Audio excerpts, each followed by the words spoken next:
There's no separation. That's been physically proven by science. I think everybody's looking for something that they already have. And I think the reason that we don't notice it is because we are so distracted by the human levels of our experience that we fail to notice what is always sitting beneath. Because you might not actually be what you think you are. The fact that we are already enlightened, we're already complete, and it's just realizing that you're complete. Once you realize you're complete, then this life and everything in it becomes a play of form. And yet the one thing that remains is this feeling of existence. I am remains. This feeling of I am. And what I find when I sit in that state is that what my identity is, whatever it is beyond perception. It cannot be perceived. Maybe I'm not a human being that has consciousness. Maybe I'm consciousness that is shaped into a human being. Einstein said that thoughts suffer from an optical illusion of consciousness. This illusion that there's a separate person inside an environment, when in reality there's just energy in motion everywhere.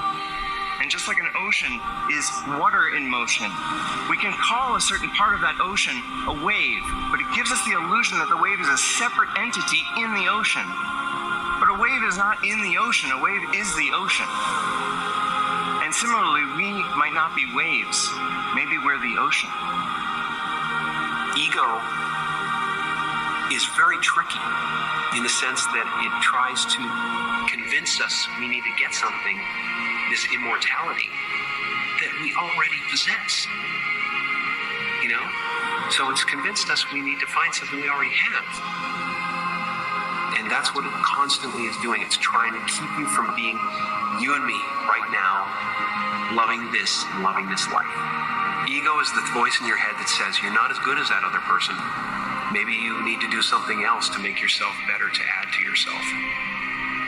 But if I realize directly that I am energy, and I realize that the body and the mind are a temporary manifestation of that energy, then I can fully accept the death of the body and mind as something that does not happen to me, because I was always energy and I always will be.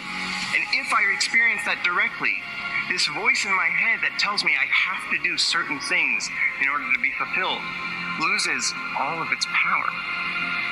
At this very moment, I never have to listen to that voice again, and so everything in life becomes a game for fun, a play.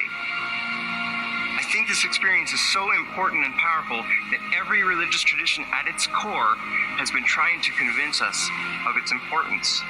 And if it's true, if the true end of all human psychological suffering is actually possible, it is the most important thing science could be studying. Maybe it's possible that within our lifetimes we could actually eradicate human suffering.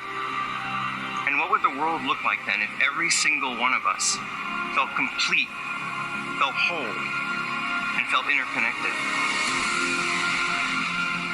When you let go of individual survival, all of your priorities change because you actually see the entire world as your body. You see the suffering of others as your own suffering, and you want to help. And what is the actual power of a human being to really benefit the world when they're able to put the priorities of the whole system in front of themselves, even if that means they have to die in the process? How many of us can do that right now?